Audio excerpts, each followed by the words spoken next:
आशीष pastor राजा और pastor Simi के लिए कि अवसर दिया हमको विचार करने के लिए, तो का धन्यवाद।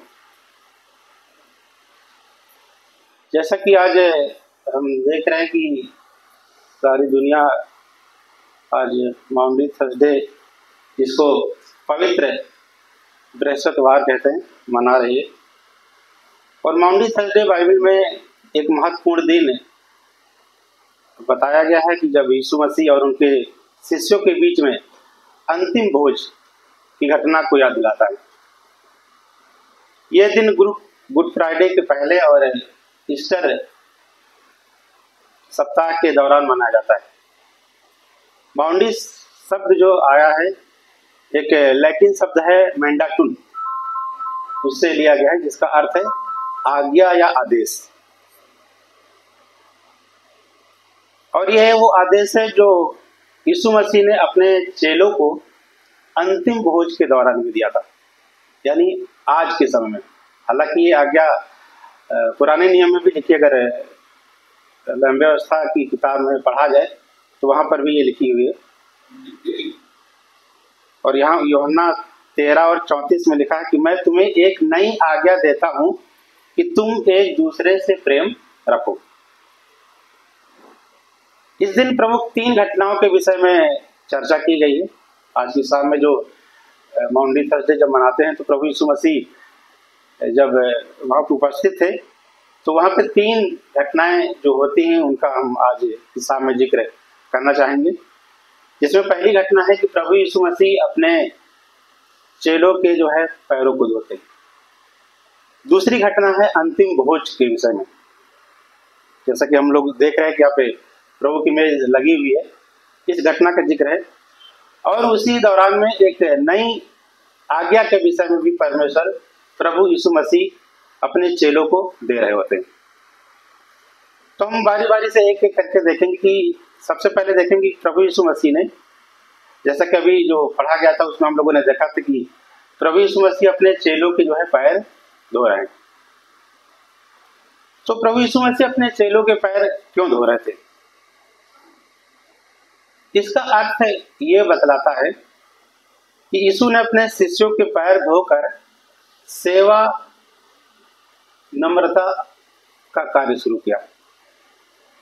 क्योंकि प्राचीन संस्कृति में लिखा कि जब लोग लंबी यात्रा करके आते थे तो उनके पैरों में अक्सर मिट्टी लग जाया करती थी।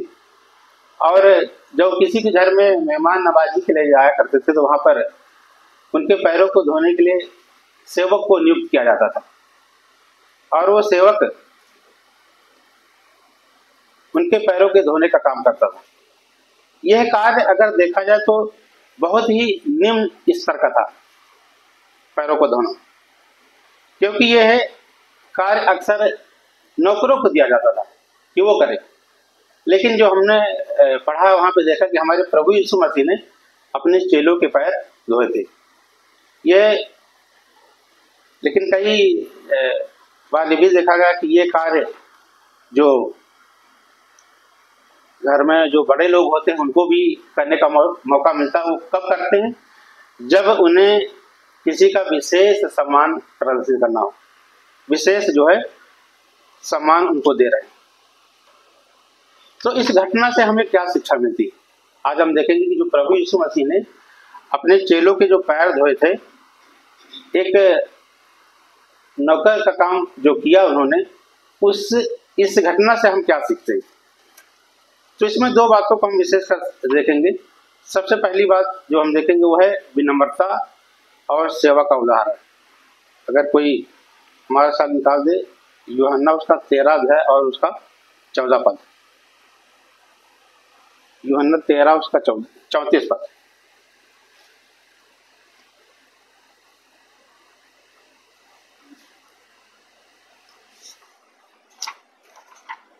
मैं तुम्हें नई आज्ञा देता हूँ। 13 का 14 नंबर 14 जी।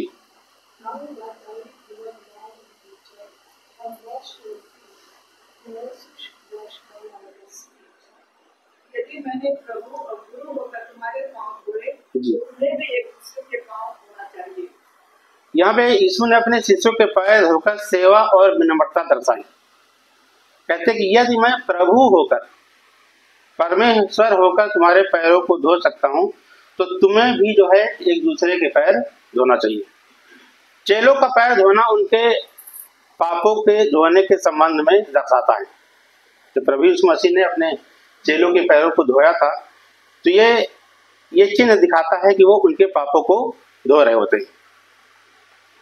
और जिन्होंने अपने पापों को मान लिया है वो उनके राज्य के वारिस हो चुके हैं। और इसी दौर में जब हम देखते हैं कि जब पतरस की बारी आती है कि यीशु मसीह उनके पास जाकर कहते हैं कि उनके पैरों को धोने के लिए, तो पतरस वहां पे मना कर देता है। वो कहता है कि हे प्रभु, आप हमारे पैर कैसे धो सकते हैं? तो प्रभु यीशु मसीह वहां पर क्या जवाब देते हैं कि अगर मैं तुम्हारे पैरों को नहीं धोऊंगा तो हमारा तुमसे कोई नाता नहीं। यूहन्ना 15 और उसका 3 पद पे पढ़ रहे। यूहन्ना 15 और उसका 3।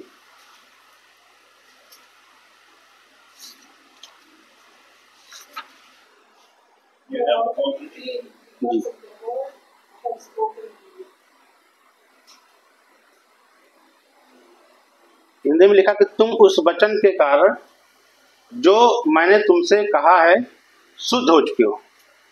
यानी जिसने प्रभु यीशु मसीह पर विश्वास कर लिया तो वो तो शुद्ध हो गया, उसके पाप तो धुले जा चुके।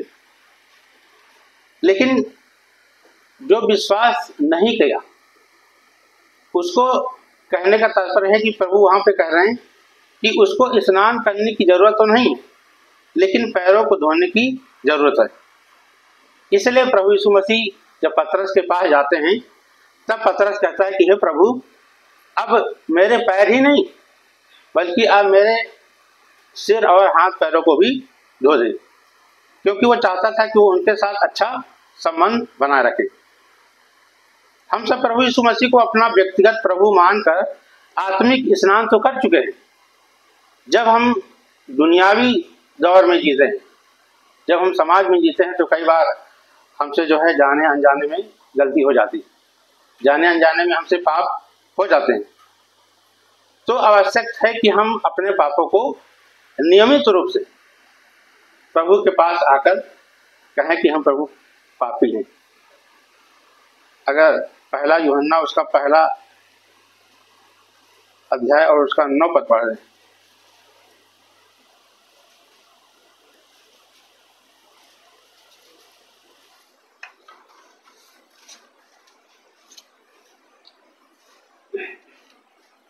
पहला यूहन्ना उसका पहला अध्याय और उसका 9 पद।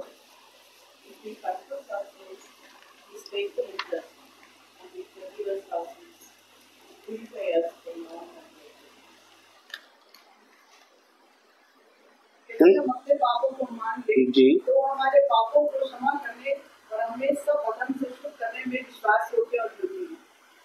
लिखा है कि यदि हम अपने पापों को मान लें तो वो हमारे पापों को क्षमा करने और हमें सब अधर्म से शुद्ध करने में विश्वास योग्य और धर्मी है। कहने के तात्पर्य है, यदि हम रोजमर्रा की जिंदगी में समाज में रहते हुए अगर हमसे किसी भी प्रकार की कोई गलती कोई भूल हो जाए, अगर वो हमसे पाप हो जाए, तो परमेश्वर का वचन कहता है कि हमें अपने पापों को मान लेना चाहिए। और प्रभु यीशु मसीह के पास वो सामर्थ्य है कि वो हमारे पापों को क्षमा कर सकता है। इसलिए जब पतरस के पास प्रभु यीशु मसीह जाते हैं, वो उनके पैरों को धोने के लिए कहता है, तो पहले तो वो मना करता है, क्योंकि वो जानता था कि प्रभु यीशु मसीह इतना महान परमेश्वर होते हुए कि हमारे पैरों को कैसे धो सकते हैं।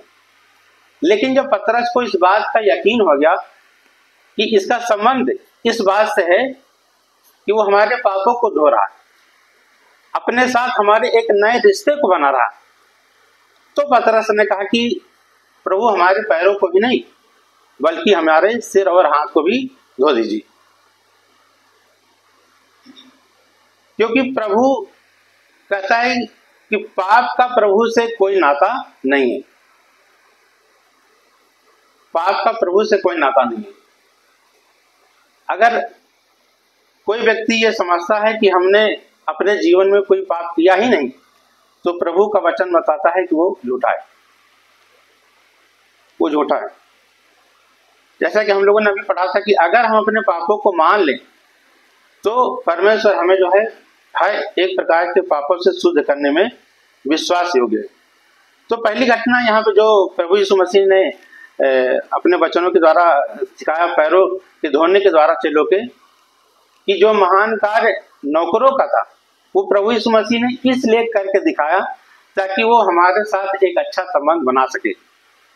वो एक सेवा का भाव दिया कि हम सेवा के भाव को नम्रता से कर सके, उस भाव को बहुत ही दीनता के साथ कर सके, अहम के साथ नहीं, घमंड के साथ नहीं, अपने पद का किसी भी प्रकार का फायदा लेकर नहीं, बल्कि परमेश्वर ये सिखाता है कि हमें जब सेवा में आना है, और सेवा में सिर्फ वही नहीं है कि जो प्रचार करते हैं वही सेवक है, हम सब सेवक हैं। हम किसी न किसी प्रकार से किसी दूसरे व्यक्ति को जब अपने जीवन के द्वारा, अपने चाल चलन के द्वारा उसको मसीह तक लाते हैं तो हम ही एक सेवक है। तो हमारा जीवन पवित्र कैसे बने, इसके लिए जो परमेश्वर ने वहां पे बताया कि वो जो उनको पैर धोने के लिए कहता है, जो दीनता का काम उसने किया है, तो आवश्यक है कि हम भी जब इस समाज में रहें, इस समाज में रहते हैं, तो हमें किसी प्रकार के अहम के साथ नहीं बल्कि विनम्रता के साथ, दयालुता के साथ जो है इस कार्य को करना है। और जो दूसरी घटना वहां पे होती है उसको हम देखेंगे, वो है अंतिम भोज के विषय में। प्रभु अपने चेलों के साथ जो अंतिम भोज करते हैं। आज हम एक ऐसे पवित्र क्षण पर विचार कर रहे हैं जिसमें प्रभु अंतिम भोज कर रहे हैं। वो रात जब हमारे उद्धारकर्ता प्रभु यीशु मसीह क्रूस की ओर बढ़ने से पहले अपने चेलों के साथ अंतिम भोजन के लिए बैठे थे। लेकिन ये भोजन कोई साधारण भोजन नहीं था। ये प्रभु की मेज जो यहाँ पे लगी हुई, ये मेज साधारण मेज नहीं है। यह एक प्रेम भरी विदाई, एक नई वाचा की घोषणा है, एक बलिदानी सेवा का उदाहरण है। परमेश्वर ने जो बलिदान हमारे लिए किया उसका एक बहुत बड़ा उदाहरण है। और इसी दिन परमेश्वर ने इस वाचा की स्थापना की, जिसको प्रभु भोज हम लोग कहते हैं।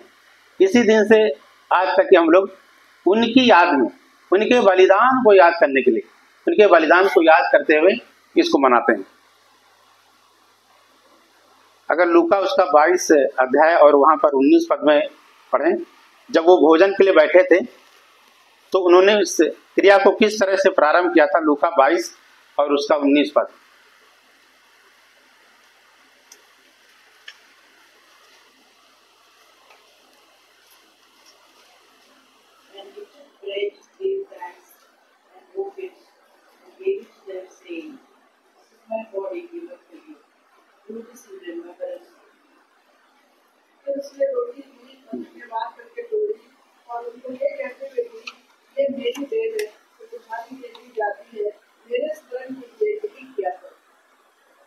वो भोजन जो परमेश्वर ने उस शाम में किया, यानी आज की शाम में जब किया, तो वहां पे लिखा कि अपने चेलों के साथ में बैठकर उन्होंने रोटी तोड़ी और रोटी तोड़कर धन्यवाद के साथ कहा कि यह मेरी देह है जो तुम्हारे लिए दी जाती है।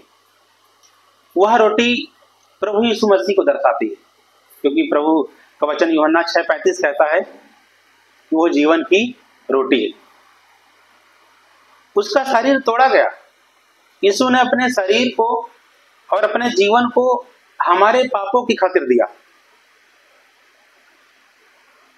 और मरकुस 10:45 में लिखा है कि क्योंकि मनुष्य का पुत्र जो है अपनी सेवा कराने नहीं बल्कि सेवा करने और बहुतेरों की फिरौती के लिए अपने प्राणों को दिया। उसने हमारे पापों की खातिर अपने आप को बलिदान किया। वो रोटी प्रभु यीशु मसीह को दर्शाती है, उसके शरीर को दर्शाती है कि किस तरह से कल के दिन में, गुड फ्राइडे के दिन में कितना कष्ट उनके ऊपर आया। उन्हें कोई आवश्यकता नहीं थी ये सब चीजों की, क्योंकि पाप तो हमने किया था। हमारे लिए प्रभु यीशु मसीह ने ये सब कुछ अपने ऊपर सहा। कोड़े की मार सही, लोगों के अपशब्दों को सहा, चाटे खाए सिर्फ और सिर्फ हमारे लिए। अक्सर पास्टर राजा एक कहानी सुनाते हैं, यहाँ भी कई बार हमने सुनी कि एक बार एक व्यक्ति एक चौराहे से होके गुजर रहा था और वहां पर चौराहे पर रेड लाइट लगी हुई थी और वो रेड लाइट को क्रॉस कर जाता है। वहीं पे पुलिस उसे पकड़ लेती है और उसके ऊपर 1000 रुपए का जुर्माना लगाती है, क्योंकि वो रेड लाइट क्रॉस करके जो कानून उसने तोड़ा था उसका जुर्माना उसके ऊपर 1000 रुपए का पेनाल्टी दंड दिए रखा जाता है। लेकिन उस व्यक्ति के पास जो है पैसे नहीं होते हैं देने के लिए, तो पुलिस कहती है कि अब तो तुम्हें इसका दंड भुगतना पड़ेगा, ऐसे तो तुम्हें नहीं छोड़ा जाएगा, क्योंकि जो तुमने गलती की तो उसका तो दंड तुम्हें मिलेगा ही।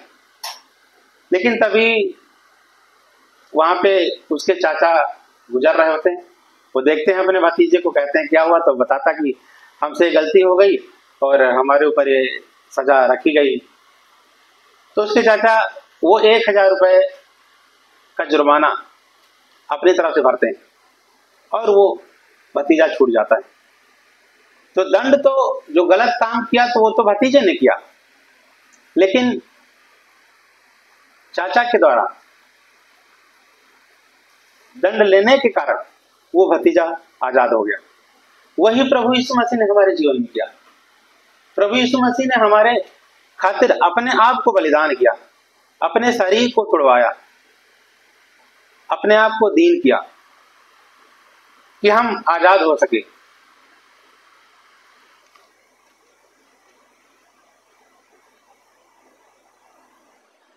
और प्रभु यीशु मसीह ने जब उस रोटी को लिया, तोड़ा और दिया, और सिर्फ दिया ही नहीं, अगर मत्ती उसका 26 और 26 में पढ़े तो वहां पे लिखा है कि जब वो भोजन करने लगे तो उसने रोटी ली, आशीष मांगकर तोड़ी और चेलों को देकर कहा कि लो और खाओ। प्रभु के वचन को सिर्फ अपने तक सीमित नहीं रखना, बल्कि उस पर विश्वास करना है, उस पर विश्वास करना है कि यह देह जो प्रभु यीशु मसीह ने हमारे लिए तुड़वाई, हमारे लिए जो प्रभु यीशु मसीह ने अपने ऊपर दंड लिया, जो कष्ट सहा है, उसे हमें जीवन भर भूलना नहीं है। यीशु का जीवन हमारे लिए उपहार है, लेकिन हमें इसे ग्रहण करना होगा। जिस प्रकार भोजन खाकर हम शरीर को तृप्त करते हैं, उसे पोषण देते हैं, उसी प्रकार यीशु के बलिदान को याद करना होगा। उसकी रोटी यानी उसके वचन को हमें ग्रहण करना होगा, उस पर विश्वास करना होगा, तब हम उसके सच्चे चेले कहलाएंगे। रोटी का खाना ये दर्शाता है कि हम उसके बलिदान को अपने लिए ग्रहण करते हैं। हम याद करते हैं कि जो प्रभु यीशु मसीह ने हमारे लिए किया वो हमारे लिए बहुत है, हमारे लिए काफी है। फिर इसी रीत से यीशु मसीह ने प्याला लिया और ये कहा कि ये मेरा लहू है, जो वाचा का, जो बहुतों के पापों के लिए बहाया जाता है। पाप के प्रायश्चित के लिए बलिदान होना आवश्यक होता था। ये बात को पुराने नियम में भी देखा जा सकता है। मनुष्य और परमेश्वर के बीच मेल मिलाप के लिए बलिदान होना आवश्यक होता था। अगर इब्रानियों कोई 9 और उसका 22 पद पढ़ लें, इब्रानियों उसका 9 और उसका 22 पद, वहां पे बात लिखी हुई, इब्रानियों 9 और 22।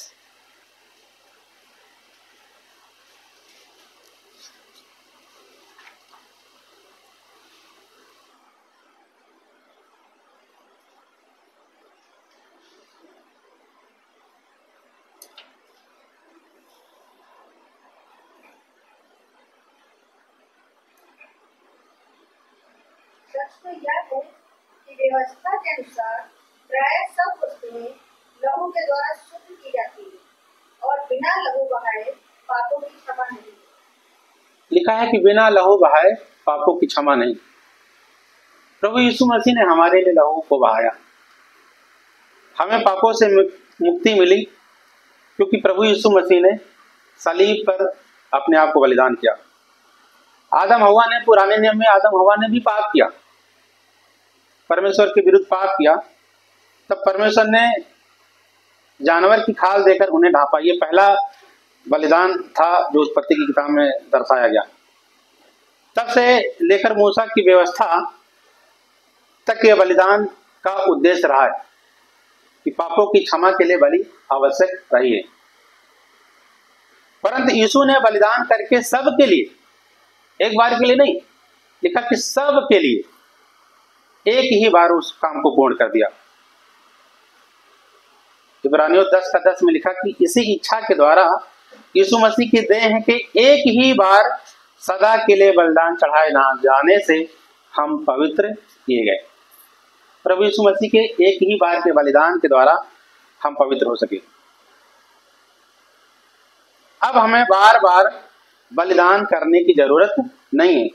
यीशु ने अपने आप को एक ही बार बलिदान करके हमें शुद्ध और पवित्र करके हमारा उद्धार कर दिया, हमें नया जीवन दे दिया। परमेश्वर ने अपने पवित्र लहू को बहाकर हमें शुद्ध कर दिया, हमें नया जीवन दे दिया। लेकिन हमें इस बात पर यकीन, हमें इस बात पर भरोसा करना होगा कि सच में प्रभु यीशु मसीह ने हमारे लिए अपने आप को तोड़ा है, हमारे लिए अपने आप के लहू को बहाया है। हमारा उद्धार अच्छे कर्मों से नहीं हुआ है। कोई व्यक्ति ये नहीं कह सकता कि हम तो कोई गलत काम करते ही नहीं है, हमने तो कोई आज तक गलत काम किए नहीं। हमारा उद्धार अच्छे कामों से नहीं है, हमारा उद्धार यीशु के बलिदान से, हमारा उद्धार यीशु पर विश्वास करने के द्वारा है, हमारा उद्धार यीशु के बलिदान को स्मरण करने के द्वारा है। जब भी इस मेज में शरीक होते हैं, जब भी इस मेज में शामिल होते हैं, अक्सर कहा जाता है कि हम उसके बलिदान को स्मरण करेंगे। स्मरण करके इसमें लेना। लेकिन जब हम पाप करते हैं और खासकर जब हम जानबूझ के पाप करते हैं, तो प्रभु का वचन बताता है कि हम प्रभु यीशु मसीह का अपमान करते हैं, उसके क्रूस से चढ़ाए जाने की बात का अपमान करते हैं, उसे फिर से उसी सूली पर चढ़ाने के लिए विवश करते हैं। इब्रानियों उसका 6 और 6 में अगर पढ़ें तो बात लिखी हुई है कि प्रभु यीशु मसीह कि जब क्रूस का अपमान करते हैं तो हम उसे दोबारा क्रूस पर चढ़ा रहे होते हैं।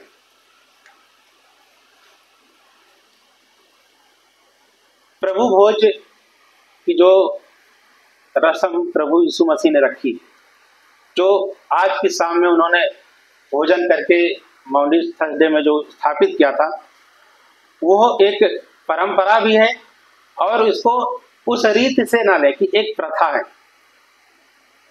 यह एक आत्मिक आज्ञा और गंभीर विश्वास का प्रतीक है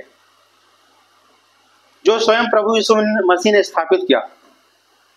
और इस बात को कहते हुए, हालांकि हमें बहुत अच्छा लगता है, हमारी कलीसिया में अक्सर जिस तरह से भीड़ जमा होती है, क्योंकि इसके पहले भी हम कई कलीसियाओं में गए हैं, हालांकि हम इसके विषय में ज़्यादा नहीं कहना चाहते हैं, लेकिन हमने अक्सर देखा है कि प्रभु भोज के दिन तो बहुत भीड़ रहती है, बहुत जमावड़ा रहता है, लेकिन फिर उसके बाद धीरे धीरे लोग कम होते रहते हैं। हमें अपने जीवन में ऐसा नहीं करना है। प्रभु यीशु मसीह ने जो कुर्बानी हमारे लिए दिया, जो बलिदान हमारे लिए दिया, उसका स्मरण सिर्फ महीने के एक इतवार के करने से नहीं होगा, दिन प्रतिदिन हमें करना होगा। जब भी हमारे सामने पाप करने का समय आएगा कि हमारे सामने कोई ऐसी घटना आ रही है, ऐसी कोई बात आ रही है जिसमें हमें पाप हमसे हो सकता है, हम तुरंत प्रभु यीशु मसीह के उस सलीब को याद कर लें, क्योंकि हम छुटकारे से मुक्त हुए, हमें छुटकारा दिलाया प्रभु यीशु मसीह ने, हम उस पाप में दोबारा ना जाएं। तो आवश्यक है कि हम प्रभु भोज में जब शरीक होते हैं, जब उसमें शामिल होते हैं, तो उसको उसके बलिदान को याद करें और सिर्फ इस बात को उसी दिन के लिए सीमित ना रखें, बल्कि हमेशा उस बात को याद रखें। और जो तीसरी बात प्रभु यीशु मसीह ने आज की शाम में रखी थी, वो थी एक नया आदेश, एक नई आज्ञा। जैसा कि हम लोगों ने अभी 13 से 14 में पढ़ा था कि प्रभु यीशु मसीह ने कहा कि मैं तुम्हें एक नई आज्ञा देता हूं कि तुम एक दूसरे से प्रेम रखो, एक दूसरे से प्रेम रखो। यद्यपि अगर इस आज्ञा को लैम व्यवस्था उसका 19 अध्याय और उसके 18 पद में पढ़ें तो वहां पर भी लिखा है कि तू अपना बदला ना लेना, ना अपनी जाति भाइयों से बैर रखना, परंतु एक दूसरे से अपने समान प्रेम रखना। मैं यहोवा हूं। परमेश्वर ने इस आज्ञा को पहले से ही स्थापित कर दिया कि हम एक दूसरे से प्रेम रखें। ये आज्ञा यहोवा ने मूसा से इस्राएलियों के विषय में कहलवाई थी। ये आज्ञा दो बातों पर विशेषकर इस आज्ञा के विषय में हम चर्चा करेंगे कि उनका जो प्रेम था, प्रभु यीशु मसीह का जो प्रेम था, उनके लिए एक आदर्श की भांति काम किया।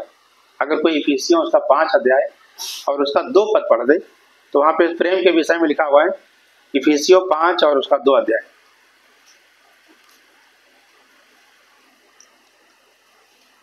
हमें क्यों आपस में एक दूसरे से प्रेम करना? क्योंकि ये आदर्श प्रभु यीशु मसीह ने जी और प्रेम में चलो जैसे मसीह ने भी तुमसे प्रेम किया और हमारे लिए अपने आप को सुधारे सुगंध के लिए परमेश्वर के आगे भेंट करके बलिदान कर दिया। प्रभु यीशु मसीह हमारा आदर्श है। उसने पहले इस चीज को कर दिखाया।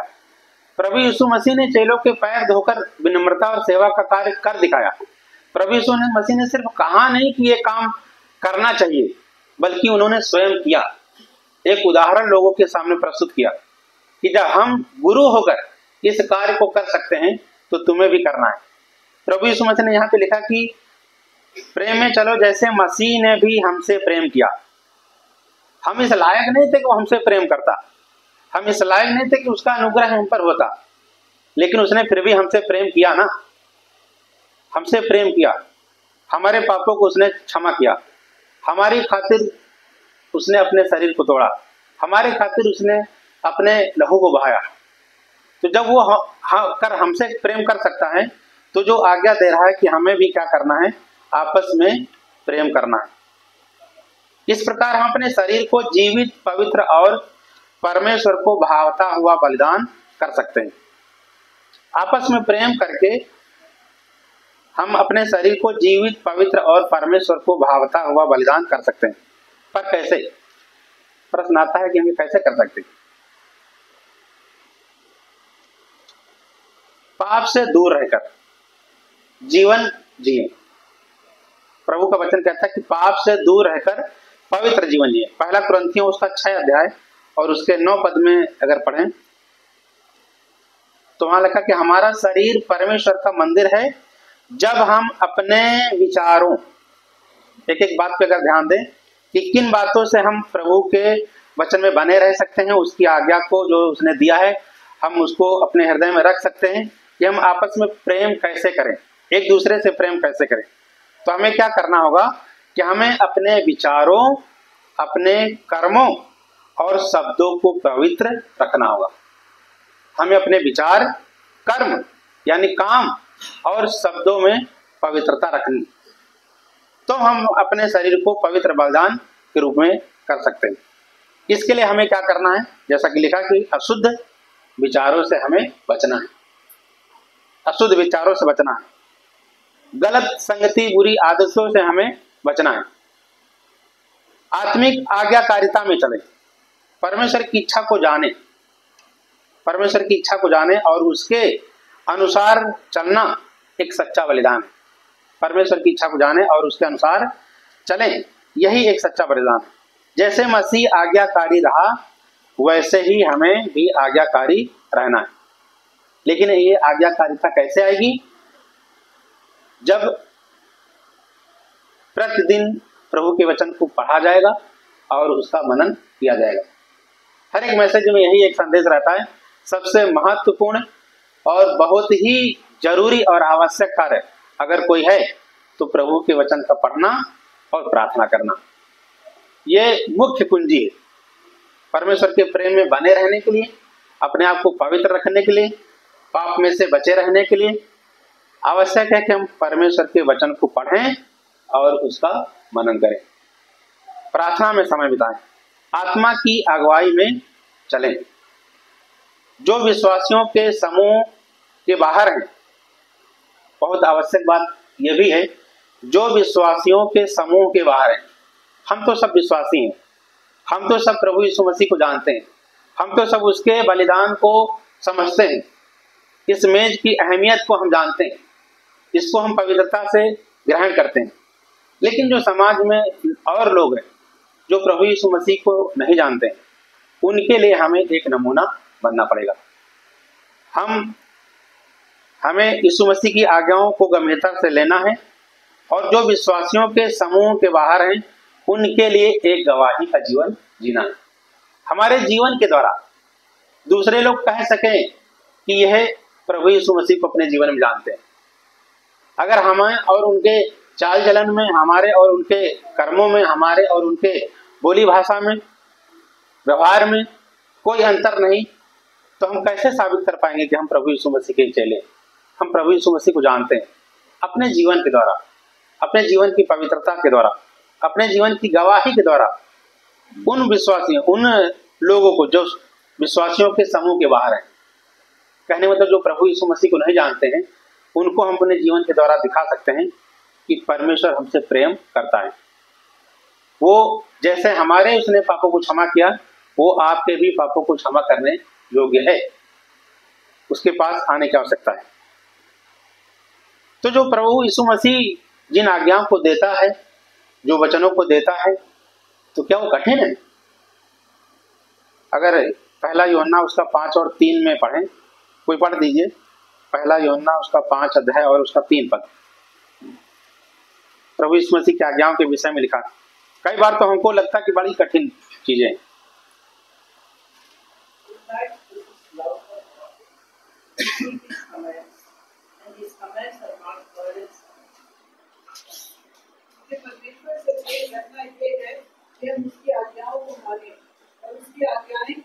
उसकी आज्ञाएं कठिन नहीं, वहां पे लिखा कि उसकी आज्ञाएं कठिन नहीं। इससे बड़ा काम तो प्रभु यीशु मसीह ने हमारे साथ कर ही दिया है। इससे बड़ा हमारे जीवन में कुछ नहीं हो सकता कि हम पापी थे, पाप का दंड हमें भुगतना था, लेकिन उस काम को प्रभु यीशु मसीह ने अपने ऊपर लेकर हमें आजाद कर दिया। तो हम उसकी आज्ञाओं को क्यों नहीं मान सकते? उसकी आज्ञाएं कठिन नहीं है। तो अगर इन 3 बातों से जो आज हमने देखा कि प्रभु यीशु मसीह ने अपने चेलों के पैर धोकर जो सेवा विनम्रता का कार्य उन्होंने दिखाया, और अंतिम भोज के द्वारा और जो नई शिक्षा के द्वारा जो निष्कर्ष निकलता है, आज की शुभ बृहस्पतिवार, पुण्य बृहस्पतिवार को हम कह सकते हैं कि कुछ बातों पर ध्यान देने की आवश्यकता है कि हमें अहम के साथ नहीं बल्कि परमेश्वर के समान प्रेम विनम्रता के साथ सेवा का कार्य करें। नियमित प्रभु से पाप की क्षमा मानते हुए प्रभु में जीवन बिताना चाहिए। हमें कभी भी ये नहीं कहना चाहिए कि नहीं, हमने तो आज कोई गलत काम किया ही नहीं। सुबह उठे और अपने नियमित कार्य पे गए और वापस अपने घर आ गए, हाँ तो हमसे कोई गलती हुई नहीं। लेकिन आवश्यकता है कि जब भी हम प्रभु के सामने जाएं तो हम अपने पापों को माने, प्रभु से कहें कि हमारे पापों को प्रभु क्षमा करें। हो सके तो रोज प्रभु के साथ माफी मांगकर प्रार्थना करें। हमें स्नान करने की तो आवश्यकता नहीं है, हमें आवश्यकता है पैरों को धोने की। हमें आवश्यकता है कि जो हमसे जाने अनजाने में गलत काम या पाप होते हैं उनसे माफी मांगने की। और दूसरी बात, प्रभु के बलिदान को जो उसने क्रूस पर किया उसको स्मरण करने की, उसको स्मरण करने की। प्रभु ने जो हमारे लिए बलिदान किया उसको हमें याद करना है। जो कल के दिनों करेगा, जो कष्ट वो सहने वाला, वो हमारी खातिर है। वो कष्ट तो हमें सहना चाहिए, लेकिन हमें उसने आजाद किया, तो हमें इस बात को स्मरण रखना है, स्मरण करते हुए जीवन जीना है, ताकि फिर हम उसे क्रूस पर न चढ़ाएं, अर्थात हम फिर जीवन में पाप में न जाएं। हम परमेश्वर को अपना उद्धारकर्ता के रूप में जब मान चुके हैं तो आवश्यक है कि नियमित रूप से हम प्रभु के वचन को पढ़ें और उसका मनन करें और प्रार्थना करें। और तीसरी बात, हमें पाप से दूर रहकर पवित्र जीवन जीना चाहिए और आत्मिक आज्ञाकारिता में चलना चाहिए, ताकि हम भी आपस में प्रेम से रह सकें। प्रभु की यही आज्ञा कि हमें आपस में प्रेम से रहना। और अपने समाज में हमारे द्वारा हमारा जीवन ऐसा होना चाहिए कि परमेश्वर को महिमा दे सके। हमारा जीवन, हमारा चाल चलन, हमारा उठना बैठना प्रभु को भा सके। तो आवश्यक है कि जब आज की शाम हम इस मेज में शारीक होते हैं, इसमें शामिल होते हैं, तो आवश्यक है कि प्रभु के स्मरण को याद करें। वो जो आज्ञाएं देता है, जो उसने कार्य किया अपने चेलों के पैरों को धोकर, विनम्रता के कार्य को उसने अहम नहीं किया। उसने अपने गुरु होने का जो है घमंड नहीं किया, बल्कि उसने ये आदेश दिया कि जब हम कर सकते हैं तो हमें भी ऐसा कार्य करना है। आइए हम प्रार्थना करें। सर्वशक्तिमान दयालु प्रभु जी, हम धन्यवाद करते हैं आज की शाम के लिए। प्रभु जी, हम धन्यवाद करते हैं आपके बलिदान के लिए परमेश्वर, जो कलवरी पर परमेश्वर आपने किया। हम धन्यवाद करते हैं परमेश्वर कि आपने हमारे पापों को प्रभु जी आप अपने ऊपर उठाए। प्रभु, हम धन्यवाद करते हैं कि आपने हमारे जीवन को प्रभु जी पाप की कीच में से निकाल कर हमें पवित्र किया। प्रभु जी, हम धन्यवाद करते हैं परमेश्वर, जिन कार्यों को प्रभु जी आपने किया वचन के द्वारा हम सीखते हैं प्रभु, जब अपने चेलों के पैरों को धोकर अपने विनम्रता दिखाई प्रभु जी, तो हमें भी अपने जीवन में प्रभु जी विनम्रता और सेवा का भाव रखना है। हमें पवित्र जीवन जीना है। हो सकता है हमें स्नान की आवश्यकता नहीं, लेकिन कई बार परमेश्वर हम समाज में जब जीवन जीते हैं, हमसे जाने अनजाने में भूल से पाप हो जाते हैं, तो आवश्यक है प्रभु कि हम अपने पापों को मान लें। और हम जानते हैं प्रभु यीशु मसीह आप सामर्थी परमेश्वर हैं, हमारे पापों को क्षमा करने योग्य परमेश्वर है प्रभु। पर हम चाहते हैं परमेश्वर जो आज्ञा प्रभु आज की शाम में प्रभु पूर्ण बृहस्पतिवार में परमेश्वर आपने दिया हमारे लिए कि हम आपस में एक दूसरे से प्रेम करें, तो ये प्रेम प्रभु जी सिर्फ हम अपने परिवार के लिए नहीं, बल्कि हम आपस में अपने समाज के लिए कर सके। प्रभु, जो लोग प्रभु आपको नहीं जानते हैं प्रभु, हम चाहते हैं अपने जीवन के द्वारा, अपने चाल चलन के द्वारा परमेश्वर हम दिखा सकें कि प्रभु यीशु मसीह का प्रेम हमारे अंदर है।